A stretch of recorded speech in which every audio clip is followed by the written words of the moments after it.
Hai guys, selamat datang di channel Gereja Internet.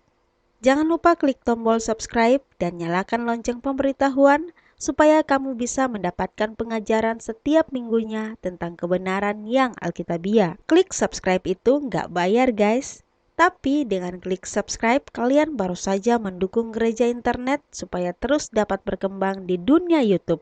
Jangan lupa like, comment, and share ya. Kalau kita membaca dalam perjanjian lama khususnya, ada satu ciri yang dikerjakan oleh Abraham, tapi juga oleh Yakub. Apa itu? Setiap kali mereka adalah orang-orang yang berpindah-pindah dan mereka berjalan menuju ke tanah yang Tuhan janjikan buat mereka. Di dalam perjalanan mereka bukan mudah, saudara. Bahkan ketika memasuki masa yang pertama kali Abraham itu mulai berjalan, ayahnya meninggal. Dan kemudian dia berpindah-pindah sampai kemudian dia menuju ke tempat yang Tuhan janjikan. Yang luar biasa, setiap kali dia melihat akan pernyataan Tuhan dan berkat Tuhan dalam hidupnya, selalu dia bangun satu mezbah, dia berikan korban di atasnya, dan dia bakar di hadapan Tuhannya, dan dia sujud menyembah kepada Allahnya. Di tempat di mana Allah berbuat sesuatu, dia bukan hanya memberikan korban, tapi dia beri nama tempat itu sesuai dengan apa yang Tuhan kerjakan dalam hidupnya. Amin, saudara. Dalam kehidupan kita, tidak pernah selama kita hidup orang berkata bahwa sekarang benar-benar semua pergumulanku sudah habis, aku sudah menang mutlak dalam hidupku, dan tidak perlu lagi aku mengalami tantangan dan tekanan. Nggak pernah bisa. Selama kita hidup, kita seperti orang yang berjalan menuju ke tempat yang Tuhan sediakan dan janjikan buat kita. Tuhan memproses kehidupan kita, Tuhan membentuk akan kehidupan kita, dan setiap kali kita merasakan akan pertolongan Tuhan dan berkat Tuhan, walaupun kita tahu bahwa perjalanan kita masih panjang, selayaknya kita berkata, aku memberikan kemuliaan kepadamu, kita tersungkur dan kita naikkan pujian dan kemuliaan bagi Dia. Sekarang kita bertanya, seperti apa Pak itu? Apakah saya harus bangun batu yang saya tumpuk-tumpuk sehingga seperti mezbah? Tidak, saudara. Tapi beri sesuatu yang bisa memberikan satu kemuliaan kepada Allahmu. Dan orang mengingat bahwa pada waktu itu engkau berdiri dan memuliakan akan nama Tuhan.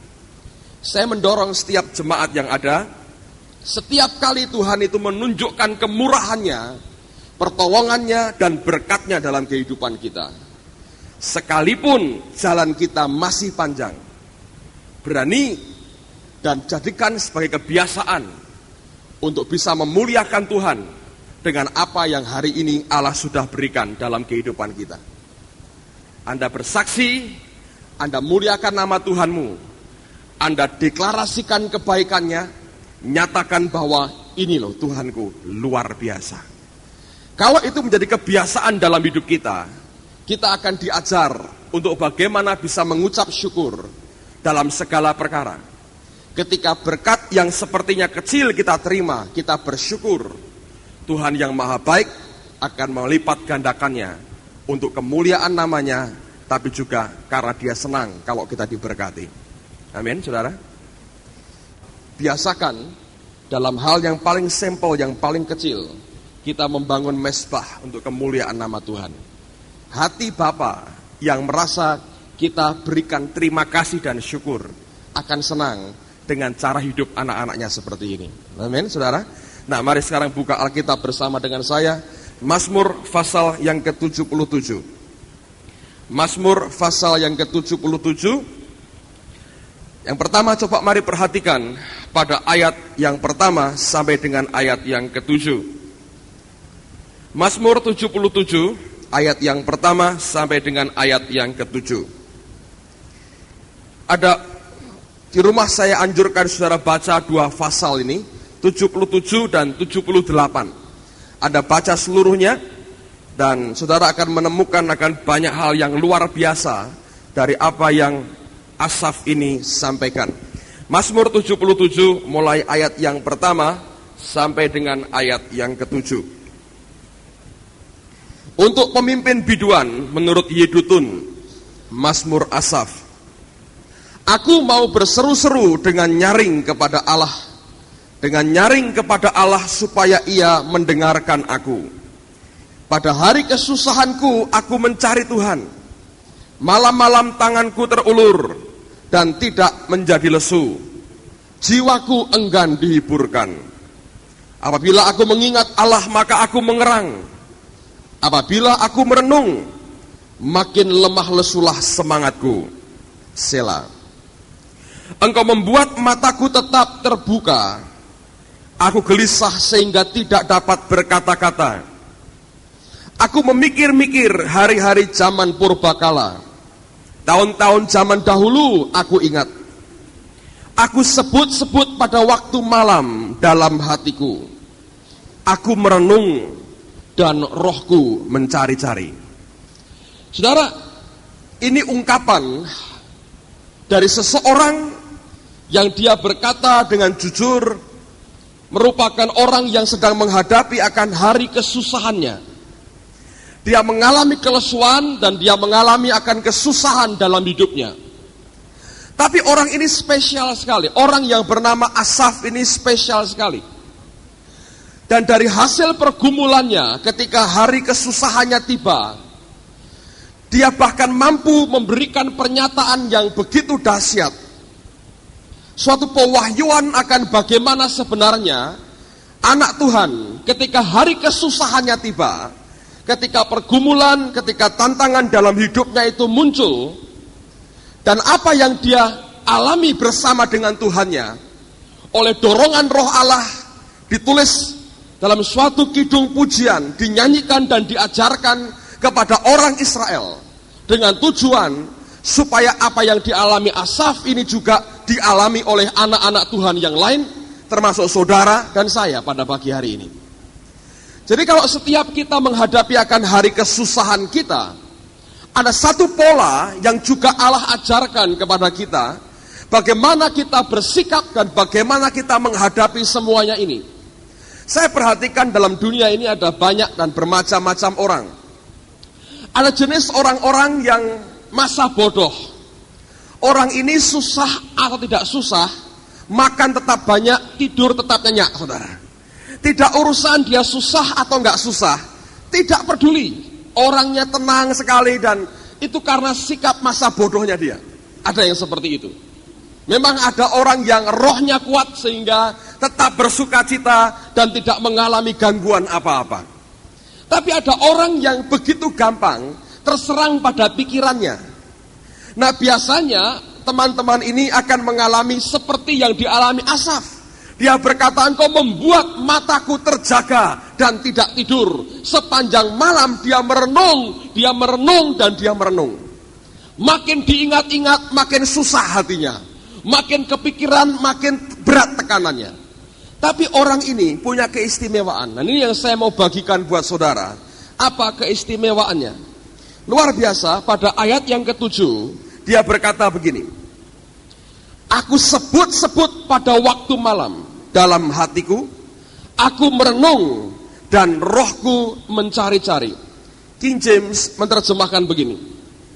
I commune with my own heart. Aku berkomunikasi dengan hatiku sendiri, and my spirit made diligent search. Dan rohku itu membuat suatu upaya mencari secara rajin. Ketika dia mengalami pergumulan, dia tidak menghadapinya dengan perasaannya, karena kalau kita ini terlalu banyak pakai perasaan, saudara akan hancur, pasti itu. Dia juga tidak pakai akan pikirannya. Tapi Alkitab berkata, I commune with my own heart. Aku merenungkan, aku komunikasikan, aku percakapkan dengan hatiku sendiri, dan dia berkata, rohku kemudian mencari dengan rajin. Nah, ketika Asaf mengalami hari kesusahannya, reaksi yang muncul itu dari rohnya. Betul, fisiknya jelas, jiwanya jelas mengalami akan goncangan yang cukup berat, saudara. Itu bukan sesuatu yang bisa dilewati tanpa memberikan efek apapun dalam hidup kita. Selama kita manusia, efek yang ada sedikit atau banyak pasti berpengaruh. Tetapi yang luar biasa, pada ayat yang ke-7 dia memberikan pernyataan yang tidak dimiliki oleh banyak orang Kristen yang lain. Alkitab berkata dia berkomunikasi dengan hatinya, dan kemudian rohnya yang keluar untuk mencari. Apa yang dia cari? Dia merenungkan dengan rohnya, mengapa aku mengalami semuanya ini, apa yang harus aku perbuat, dan apa yang menjadi jalan keluar bagi hidupku. Begitu roh kita yang mulai bergerak untuk mencari, saudara akan menemukan akan pewahyuan dari Allah berkaitan dengan apa yang rohmu sebetulnya cari. Tapi kalau kita menggunakan pikiran kita atau perasaan kita, ingat saya katakan lagi, manusia cenderung untuk egois. Manusia cenderung untuk melemparkan kesalahan kepada keadaan atau orang lain. Tidak pernah kita bisa mau mencari apa yang sekarang aku harus lakukan. Kalau kita hanya menggunakan pikiran dan perasaan kita akan berakhir dengan apa yang aku harus tuntut supaya orang lain dan keadaan berubah, supaya aku berubah. Tapi kalau orang mencari dengan rohnya, dia akan menemukan, saya katakan lagi, hambatan pergumulan yang terbesar dalam hidup kita adalah bagaimana kita mengalahkan akan diri kita sendiri. Selama hidup kita masih berkata, si A salah, keadaan tidak baik, si B buat onar, si C yang menjadi masalahnya. Selama kita masih terus berkata seperti itu, sebetulnya kita bermain di luar hidup kita, dan tidak akan pernah bisa menghasilkan perubahan. Tetapi kalau orang sudah mulai berkata, apanya yang salah dari hidupku? Apanya yang harus aku perbaiki hari ini? Apanya yang Tuhan mau katakan kepadaku? Orang itu mulai bermain di dalam, dan perubahan itu akan terjadi. Saudara? Nah, Asaf ini luar biasa. Ketika hari kesedihannya, hari kesusahannya datang, dia berkata, malam-malam tangannya lesu terulur. Dan kemudian dia berkata, jiwanya enggan dihibur, dia mengerang, makin merenung, semakin lesu semangatnya. Tiba-tiba rohnya keluar dan mencari. Kenapa? Apa ini? Apa ini? Apa ini? Saudara, apa yang kemudian kita bisa pelajari? Orang yang mau berbuat seperti yang dialami Asaf, syaratnya satu, rohnya sudah dimerdekakan. Ada banyak belenggu dalam kehidupan kita yang mengikat roh kita. Selama roh kita belum free, belum bebas, tidak mungkin kita bisa mengalami seperti yang dialami Asaf. Coba buka bersama dengan saya Roma pasal yang pertama. Nanti kita kembali ke Mazmur 77. Sekarang lihat bagaimana dengan hidupnya Paulus. Roma pasal pertama ayat yang ke-9. Surat Roma pasal yang pertama ayat yang ke-9. Paulus berkata demikian, karena Allah yang kulayani dengan segenap hatiku dalam pemberitaan Injil anaknya adalah saksiku bahwa dalam doaku aku selalu mengingat kamu. Pada kalimat yang pertama, bahasa Inggrisnya berkata begini, for God whom I serve in my spirit. Allah yang kulayani di dalam rohku. Bukan dalam pikirannya, bukan dalam perasaannya, tetapi di dalam rohnya.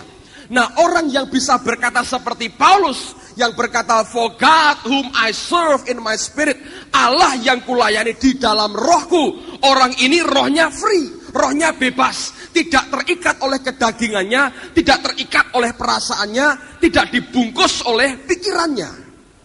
Baru dia bisa seperti Asaf berkata, aku merenungkan dalam hatiku, aku berkomunikasi dengan hatiku, dan rohku dengan rajin mencari.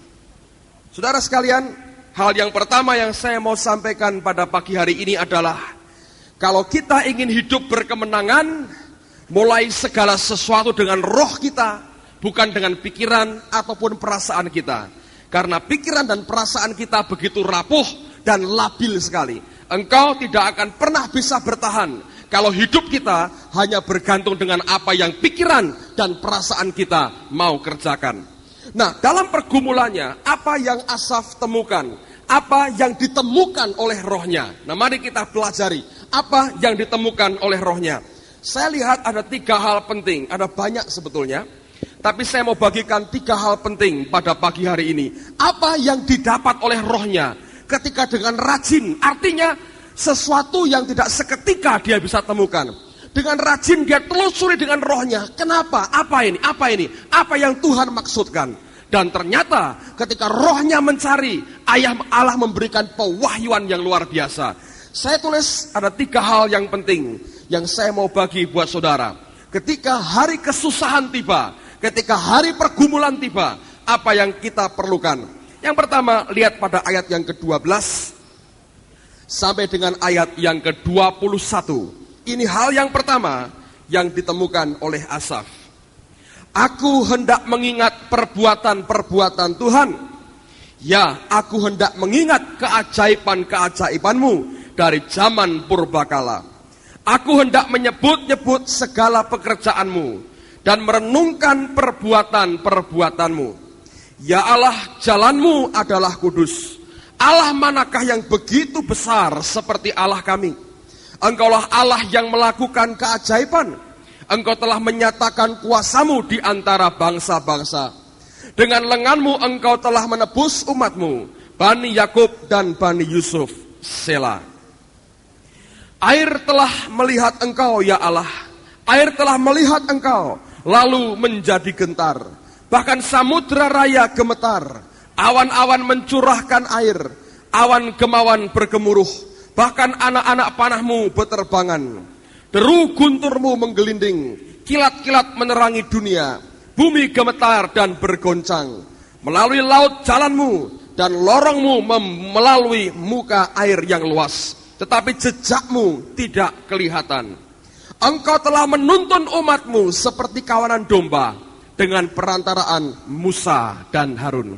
Hal yang pertama, saudara sekalian, yang Alkitab ini katakan dengan jelas adalah mengingat akan kebaikannya. Mengingat akan kebaikannya. Nah, ada banyak orang Kristen ketika pergumulan yang dihadapi hari ini begitu kuat, kita melupakan akan apa yang Allah pernah perbuat dalam kehidupan kita. Dan ternyata itu merupakan kesalahan yang fatal. Kita lebih tenggelam dengan persoalan yang kita hadapi pada hari ini, dan tidak mau mengingat akan apa yang pernah Allah kerjakan dalam kehidupan kita. Tapi Asaf ketika rohnya dengan rajin mencari, ketika hari kesedihannya datang, hari kesusahannya tiba, apa yang Tuhan wahyukan? Belajar untuk mengingat apa yang Allah sudah pernah lakukan di dalam kehidupan kita. Lihat akan semua kebaikannya, ingat semua mujizatnya, ingat semua kebaikan pemeliharaannya, itu akan menguatkan dia. Nah, sebaliknya saudara, orang yang tidak mau mengingat akan kebaikan Tuhan di masa lampau, apa yang sebetulnya dia alami? Buka Mazmur 78, ayat yang ke-41 dan 42. Mazmur pasal yang ke-78, ayat yang ke-41 dan ayat yang ke-42. Berulang kali mereka mencobai Allah, menyakiti hati yang kudus dari Israel. Mereka tidak ingat kepada kekuasaannya, kepada hari ia membebaskan mereka daripada lawan. Bahasa Inggrisnya sedikit beda, berbunyi begini. Yeah, they turned back and tempted God. Mereka berbalik dan mereka mencobai Allah.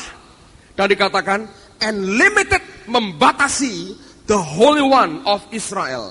Mereka bukan hanya mencobai, dengan mereka tidak mengingat akan perbuatannya. Alkitab berkata, and limited the Holy One of Israel. Ketika engkau melupakan apa yang pernah Allah kerjakan dalam hidupmu, sebetulnya tanpa engkau sadari, saudara dan saya sudah membatasi akan Allah yang kudus dari Israel. Dan kalau engkau membatasi dia, maka itu berakibat kemuliaan dan kekuasaannya tidak mungkin dicurahkan dengan luar biasa dalam kehidupan kita. Karena apa? Begitu kita melupakan semua kebaikannya, yang muncul dalam hidup kita adalah semua nasib buruk yang pernah kita alami. Hanya dua pilihan. Kalau Anda bisa mengingat semua kebaikannya, engkau akan dikuatkan dan tidak membatasi akan pekerjaan Allahmu. Begitu engkau melupakan semua kebaikannya, maka sebetulnya semua nasib burukmu, semua pengalaman burukmu akan kembali engkau ingat. Dan sama dengan engkau membatasi akan Tuhan. Kenapa? Begitu engkau melupakan segala masa lampau, ketika Tuhan berbuat baik dalam hidupmu, maka sepertinya engkau mau berkata, Allah tidak pernah berbuat apapun dalam hidupku, mana mungkin dia mau berbuat baik lagi kepadaku. Begitu engkau mengingat akan segala kebaikannya, engkau akan berkata, Tuhan sudah setia kepadaku. Kalau dulu aku ditolong, mengapa hari ini aku tidak ditolong? Allah yang sama yang pernah menolong aku, pasti Tuhan yang sama yang akan memberkati dan menolong aku untuk hari ini juga. Amin, saudara. Nah, oleh karena itu, ketika roh Asaf ini mulai mencari, Alkitab berkata, hal yang pertama dia katakan adalah, aku mau mengingat akan perbuatan Allahku. Aku akan mengingat apa yang dulu pernah dia perbuat, supaya aku yakin sekali bahwa kalau dulu dia tolong aku, bukankah dia Allah yang setia, yang hari ini dia juga mampu dan sanggup tolong hidupku. Kalau kita melupakan apa yang pernah dia buat, maka engkau sebetulnya mau berkata, Allah tidak pernah berbuat apapun dalam hidupku. Orang lain terima semua mujizat, Allah tidak pernah berbuat apapun dalam hidupku. Dan kemudian kita berkata, sekarang aku menghadapi problem, mana mungkin Allah mau tolong aku. Dulu tidak pernah dia tolong aku, sekarang mana mungkin dia berubah mau menolong aku. Itu perbedaan yang sangat mendasar, saudara. Hari Kamis lalu, saya ceritakan pengalaman pahit saya. Saya pernah ceritakan rasanya, sudah sekian tahun yang lalu. Saya ulang, saya suka cerita ini, saudara, karena ini mengingatkan kebaikan Tuhan dalam hidup saya. Pertama kali saya baru ingat setelah saya melayani pekerjaan Tuhan, saya lupa tahun 80 sekian. Tanggal 1 Januari itu, saya masih ingat betul, tahun 80 sekian. Saya pulang dari Bandung, tanggal 31 ada acara doa malam dengan teman-teman Full Gospel di Bandung. Mereka buat acara di Gedung Sate dan kami kebaktian sampai tengah malam. Lalu kemudian tanggal 1 pagi, saya nggak tidur. Jadi setelah saya kebaktian, terus sampai di rumah tempat saya bermalam, ngepak barang, lalu paginya saya balik ke Semarang. Pada waktu itu saya naik pesawat terbang, Merpati, pesawatnya kecil, sekarang sudah bagus. Jadi terbang di atas begitu. Lalu kemudian ketika saya di atas sana dengan pesawat, saya nyanyi, saudara. Saya nyanyi, mulialah namamu Tuhan, berkat-Mu atasku melimpah. Ketika saya naikkan pujian itu, tanpa sadar mata saya berkaca-kaca. Saya terharu dengan kebaikan Tuhan, dengan berkat Allah. Karena pertemuan kebaktian di Bandung berjalan dengan bagus sekali, yang datang ribuan orang dan Allah memberkati pelayanan yang ada. Jadi saya nyanyikan pujian itu, saya berkata, mulialah namamu Tuhan, berkat-Mu atasku melimpah. Ketika saya naikkan pujian itu keluar dari hati saya, mata saya berkata-kata. Saya tiba-tiba diingatkan peristiwa beberapa tahun yang silam. Sampai hari ini masih segar dalam ingatan saya. Saya hanya membandingkan antara apa yang dulu pernah saya alami dengan semua berkat yang Dia akhirnya beri. Apa yang saya alami, saudara? Pada waktu itu saya masih kelas 2 SMA. Dan saya sekolah di Loyola. Keluarga kami dalam keadaan yang berat sekali. Nggak punya apa-apa, lalu kemudian yang punya cuma sepeda. Sepeda itu sudah tak karuan, karaten sudah nggak karuan. Tapi mau apa, daripada jalan kaki ke sekolah terlambat, jadi lebih baik saya pakai sepeda ini. Teman-teman sudah pada naik sepeda motor, saya nggak punya, jadi saya pakai sepeda. Nah ketika pulang, saya masih ingat tuh hari Senin, karena saya ingat seragam saya putih-putih, saudara. Memori saya cukup bagus. Tapi kalau suruh nginget nama orang susah, saudara. Jadi ini pakai seragam putih-putih karena itu hari Senin. Dan dulu di Loyola begitu, saya nggak tahu sekarang. Saya pulang jam 1 kurang seperempat, panas sekali. Dan di Loyola itu berat pelajarannya. Jadi kalau pulang itu kepala bisa cekot-cekot. Terlalu banyak ilmu gitu, kira-kira tambah cekot-cekot. Sudah panasnya luar biasa, nggak pakai topi. Jadi naik sepeda. Sepedanya kan nggak bisa, bukan federal, saudara. Nggak ada federal zaman itu. Sepeda biasa. Lalu kemudian saya lewat jalan Melati Selatan, sebelahnya bioskop Murni itu ya. Sekarang sudah bagus, saudara. Tapi dulu zaman itu seperti jalanan di Vietnam zaman perang kira-kira gitu. Itu lubangnya gede-gede dan banyak sekali, selalu lubang. Kalau sudah habis kena musim hujan selesai gitu ya, itu sudah jeglong-jeglongnya itu banyak sekali. Nah, Anda yang naik sepeda, saya belum pernah coba sepeda federal sekarang, saya nggak tahu. Tapi kalau Anda naik sepeda zaman dulu ya, keras sekali. Kalau sepeda itu kena masuk ke lubang, saudara, itu sakitnya luar biasa tuh. Itu bisa goncang, itu bisa sakitnya luar biasa. Jadi kalau orang naik sepeda, bodoh sekali kalau sengaja cari lubang. Bodoh sekali. Mereka pasti akan cari tempat jalan yang halus. Karena kalau begitu mereka masuk lubang, sakitnya luar biasa. Kecuali ada naik trail, memang cari lubang, untuk pakai jalan yang begitu kan. Nah, saya lewat jalan itu sepi, nggak ada apa-apa. Jadi saya cari jalan yang rata dan susah sekali. Karena itu saya harus siksak kalau jalan ke kanan, ke kiri gini, siksak gitu. Terus cari jalan yang nggak ada lubangnya, saudara.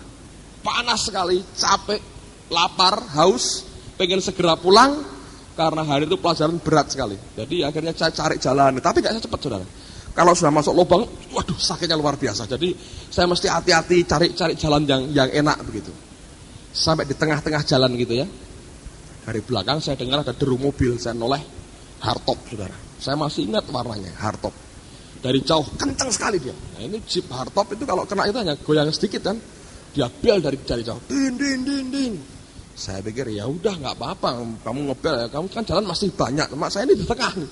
Saya cari jalan yang kira-kira nggak ada lubangnya. Saya terus pokoknya kalau saya masuk lubang ini sakit. Jadi saya mencoba bertahan dengan saya sebisanya saya naik sepeda itu saya cari jalan yang tidak ada lubangnya. Dan itu makin dekat, dia mungkin makin jengkel, makin keras, din. Yang kebetulan jalan yang bagus itu di tengah, saudaraku. Kalau minggir sedikit lubang, minggir kiri juga lubang, jadi yang bagus di tengah, jadi nengah terus gitu, saudara.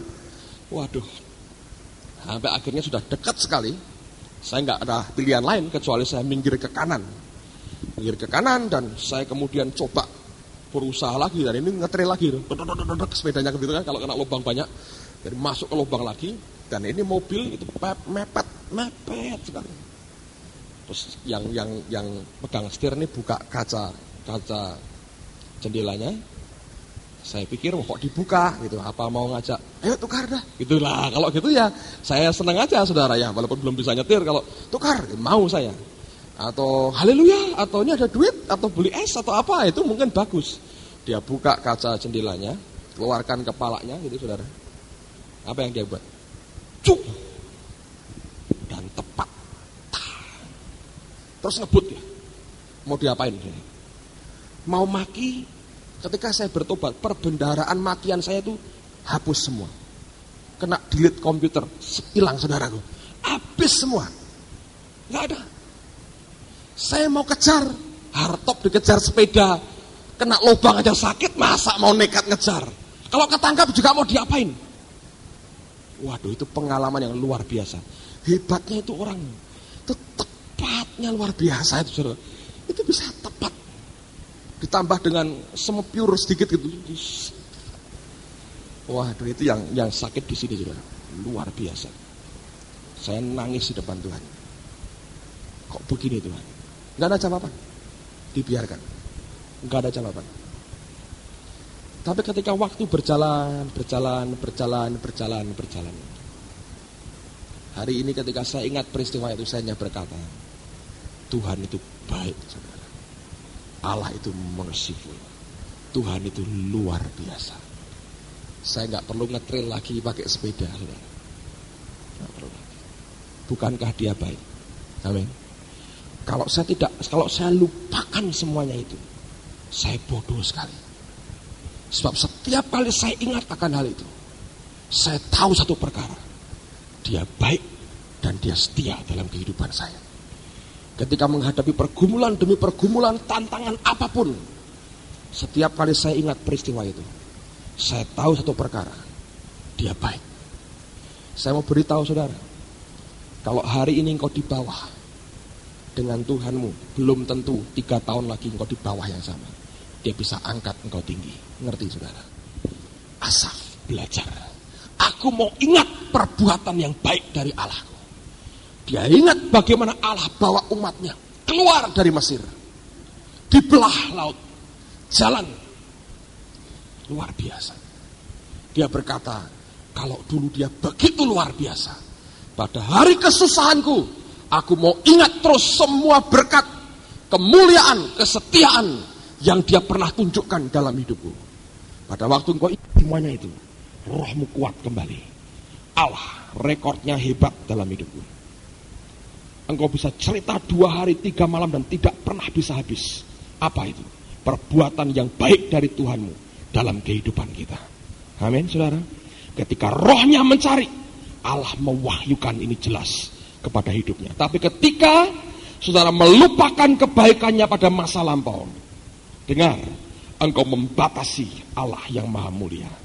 Memang betul, jangan hanya cerita masa lampaumu dan hari ini kau tidak mengalami apa-apa, saudara. Itu sejarawan, cerita Mojopahit, Gajah Mada, dulu gitu. Saya pernah ketemu seorang om yang ceritanya dulu, sekarang nggak ada apa-apa. Kerjanya nongkrong depan TV, nonton TV. Dulu Allah begini, ya percuma.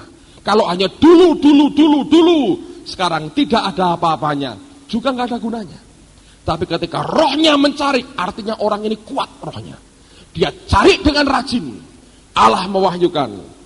Ingat akan kebaikannya, apa yang sudah pernah dia buat dalam kehidupan kita. Yang kedua, baca Mazmur 78, mulai ayat yang ke-17. Mazmur 78, ayat yang ke-17.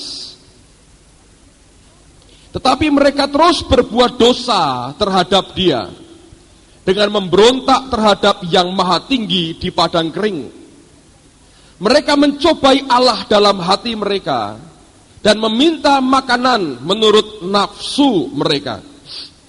Mereka berkata terhadap Allah, sanggupkah Allah menyajikan hidangan di padang gurun? Memang ia memukul gunung batu sehingga terpancar air, dan membanjir sungai-sungai. Tetapi sanggupkah ia memberikan roti juga? Atau menyediakan daging bagi umatnya? Sebab itu, ketika mendengar hal itu, Tuhan gemas. Api menyala menimpa Yakub, bahkan murka bergejolak menimpa Israel. Sebab mereka tidak percaya kepada Allah dan tidak yakin akan keselamatan daripadanya. Dengar baik-baik, saudara. Ketika engkau bisa mengingat akan kebaikannya di masa lalu, saudara, engkau akan sanggup melihat Allahmu pada hari ini. Tapi orang Israel, mereka melupakan akan kebaikan Tuhan di masa lalu, dan hari itu mereka tidak mampu melihat Allah. Dengar, saudara. Anda bisa bayangkan, mana ada bangsa yang hidupnya diselimuti oleh kemuliaan dan mujizat Allah tiap hari. Setiap hari Alkitab berkata selama 40 tahun, hujan mana turun dari atas. Mazmur berkata itu rotinya, makanannya malaikat, saudara. Tiap hari mereka lihat itu. Hujan roti, saudara. Tiap hari mereka lihat tiang awan dan tiang api. Setiap hari. Tapi karena mereka melupakan apa yang pernah Allah perbuat dalam hidupnya di masa lampau, hari itu mereka tidak mampu melihat Tuhan. Mereka berkata, betul, dia bukakan air dari gunung batu, dia beri roti, tapi bisa nggak dia beri daging? Semua yang baik dari Tuhan hilang, dan yang hanya mereka inginkan dari daging mereka yang muncul. Saudara, dengar baik-baik. Orang yang tidak bisa melihat akan kebaikan Tuhan di masa lampau, hari ini engkau tidak akan pernah bisa melihat dan bertemu dengan Allahmu. Pada waktu engkau tidak bisa melihat Allah, engkau akan melihat musuhmu. Waktu engkau gagal melihat Allah, engkau akan melihat Goliat dan engkau ketakutan seperti Saul. Pada waktu engkau gagal melihat Allah, engkau melihat Kanaan penuh raksasa seperti 10 pengintai. Tapi kalau engkau berhasil melihat Allahmu, maka engkau akan melihat Tuhan lebih besar dari Goliat. Daud berkata, Allah menyertai aku ketika bergulat dengan binatang buas, maka Allah yang sama menyertai aku berperang melawan Goliat. Dia ingat akan perbuatan Allah di masa lampau. Hari ini dia mampu melihat Allah lebih besar dari Goliat. Yosua dan Kaleb beda rohnya, ikut Tuhan dengan segenap hati. Alkitab berkata, memang mereka melihat raksasa, tapi mereka melihat Allah mereka lebih besar daripada raksasa. Orang yang tidak bisa mengingat dan menghargai berkat Allah di masa lampau, dan ketika engkau menoleh ke belakang, engkau berkata, semua hitam dan gelap, Allah tidak pernah tolong aku. Orang seperti ini pada hari ini, ketika engkau berhadapan dengan persoalan, engkau juga tidak akan mampu melihat Allah. Akibatnya apa? Negatif omongannya. Ya betul, ada air. Mana tapi dagingnya? Bisa nggak dia kasih daging? Mana mentimunnya? Mana bawang prainya? Mesir ada. Bisa nggak dia kasih? Ya betul, mana? Cuma mana tok kasih ketumbar. Bosan, 40 tahun kok begini terus. Padahal untuk dapat mana itu mujizat besar Allah buat. Karena masa lampaunya tidak pernah bisa melihat Allah bekerja. Hari itu ketika mereka menghadapi kenyataan, mereka makan mana tiap hari, gak ada syukur apapun yang keluar dari mulut mereka. Dan akibatnya apa? Allah begitu murka dan apinya turun di tengah-tengah umatnya. Saudara, orang yang hari ini tidak bisa melihat Allah, biasanya karena juga tidak mampu melihat dia di masa lampaunya. Akibatnya omongannya begitu. Ya, memang mereka mungkin berkata begini, ya kalau mana terus tiap hari kan bosan. Tapi itu mujizat. Karena saking biasanya jadi biasa.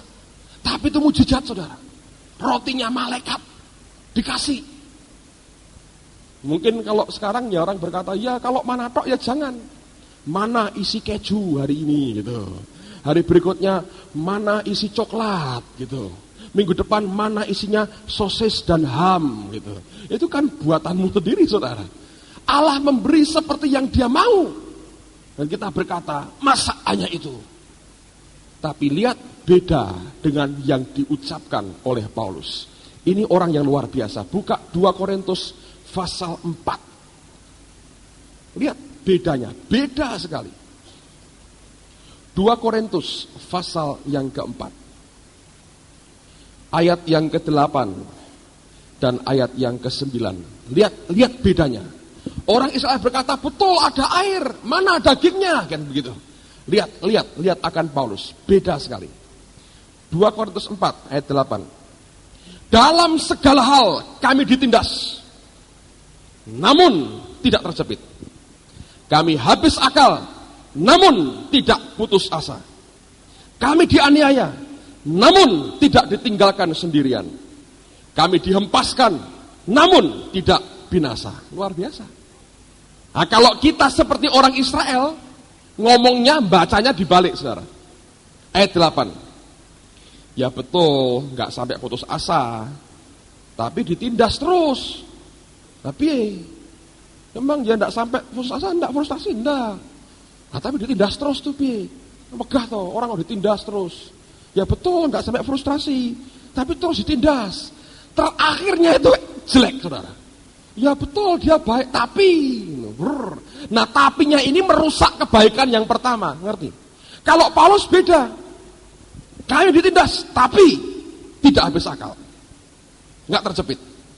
Yang kedua, kami habis akal, namun tidak putus asa.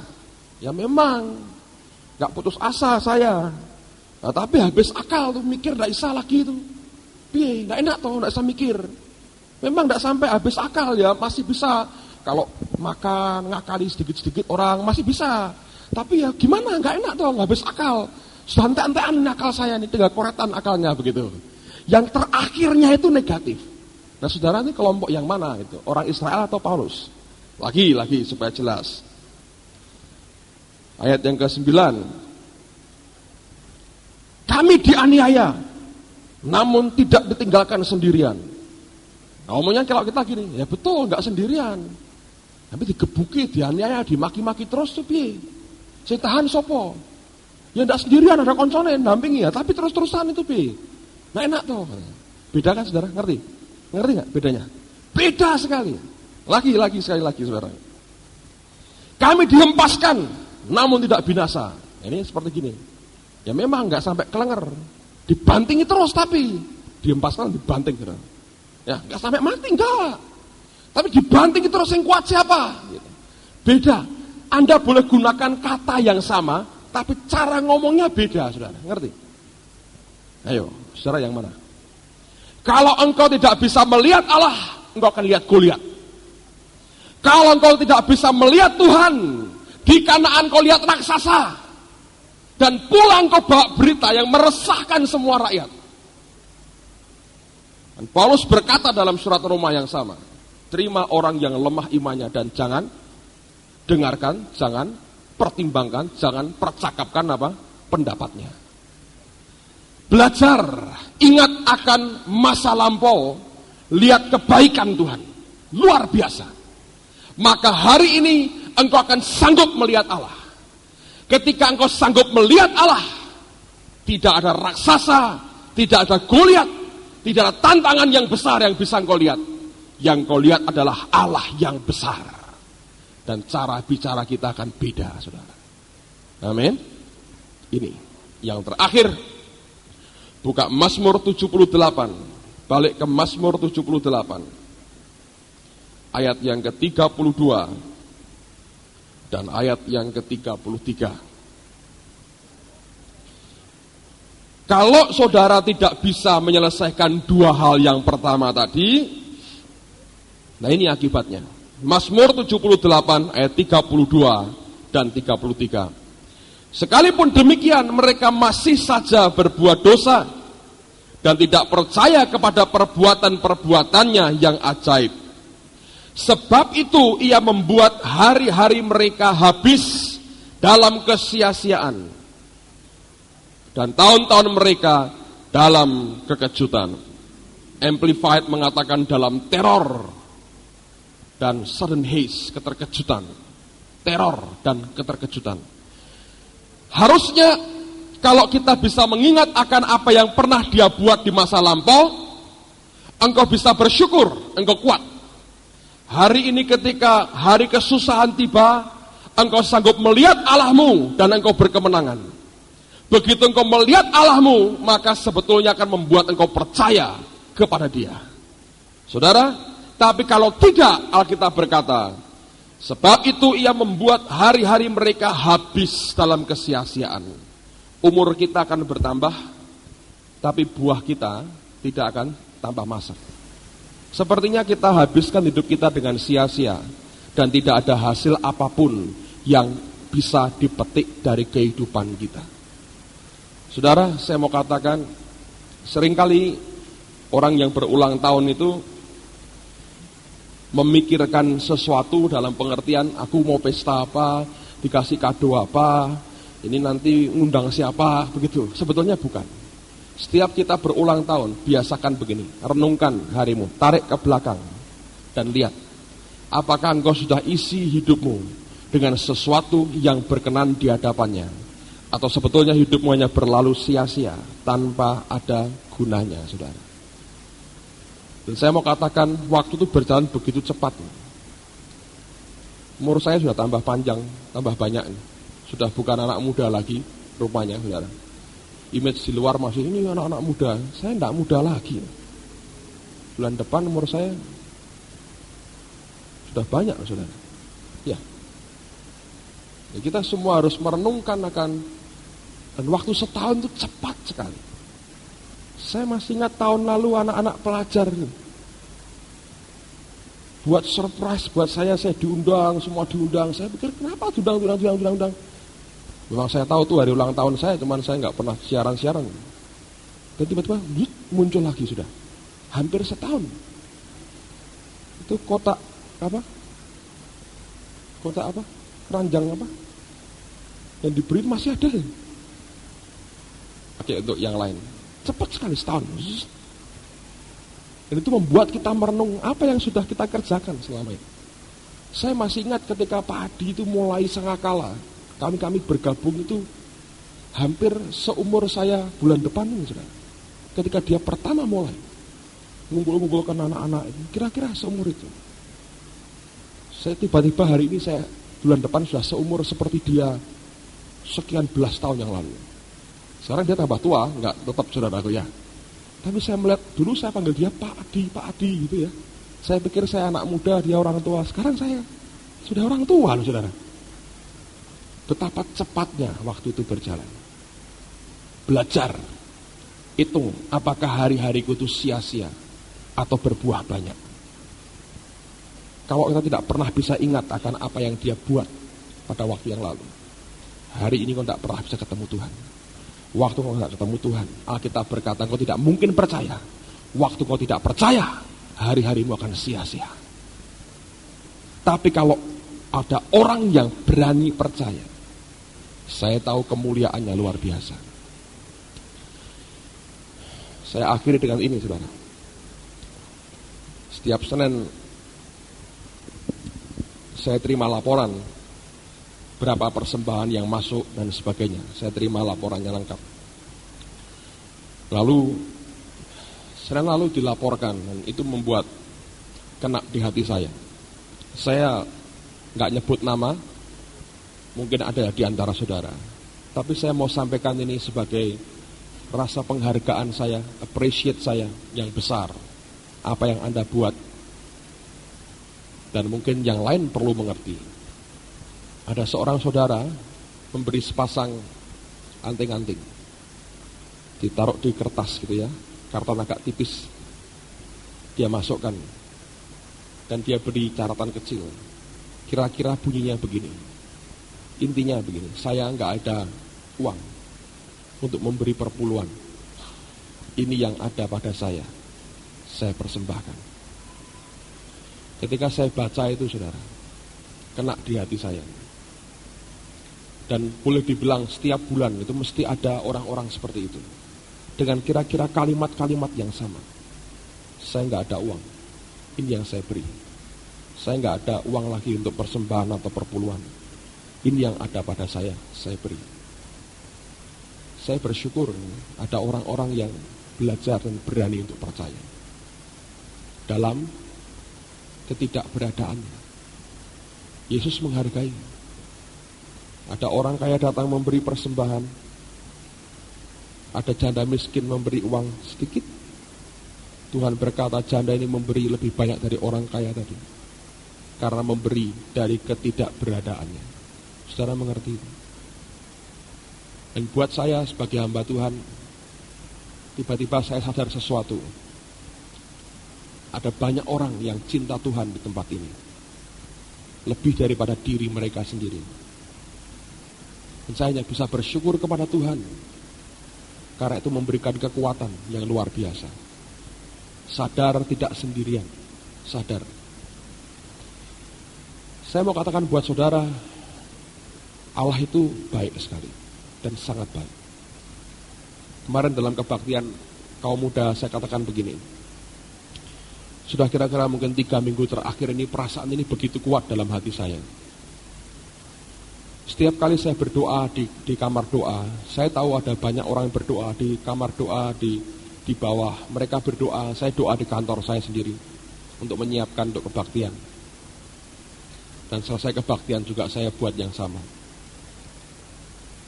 Saya dengar suara orang-orang berdoa di sini berdoa. Tiap Sabtu juga ada puluhan orang yang berdoa di tempat ini. Lalu ada kesadaran yang muncul dalam hati saya. Saya berkata begini kepada Tuhan, Tuhan, hamba-Mu ini tidak lebih daripada sebuah boneka mapet. Yang sepertinya ketika dimainkan, dia bisa buka mulut, bisa goyang-goyang, bisa lucu, bisa apa. Tapi nggak lebih daripada itu. Ada banyak tangan-tangan yang tidak kelihatan di dalam, yang mampu membuat boneka itu bergerak. Dan saya berani berkata begini, saudara. Semua yang baik yang keluar dari hidup saya, itu semua karena Tuhan. Semua yang kurang baik, yang tidak baik, yang pernah keluar dari hidup saya, itu dari saya pribadi. Semua kita semestinya harus menyadari itu. Tidak ada orang superior di tengah-tengah kita.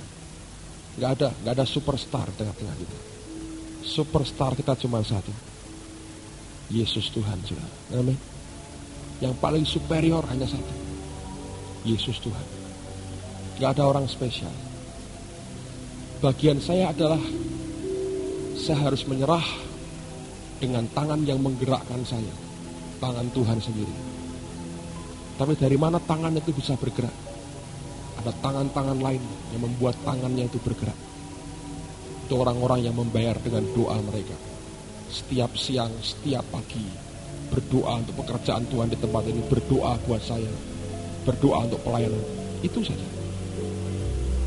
Semua yang baik yang pernah muncul di gereja ini, saya berani berkata, itu Tuhan.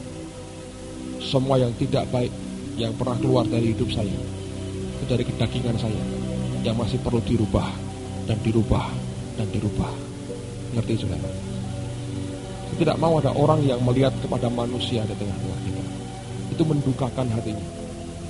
Itu mendukakan hatinya. Belajar percaya Allah, sekalipun tidak kelihatan, tapi dia ada. Nanti rohmu akan bisa menangkap ketika dia hadir di tengah-tengah kita.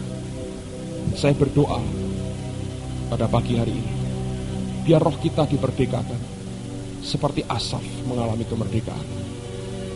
Bukan dengan pikiran, dengan perasaannya, tapi rohnya dengan rajin mencari. I commune with my own heart. Dan dia berkomunikasi dengan hatinya sendiri. Dan rohnya mulai mencari sampai Allah mewahyukan sesuatu yang besar dalam hidupnya. Mari kita berdiri bersama-sama. Berdiri bersama-sama.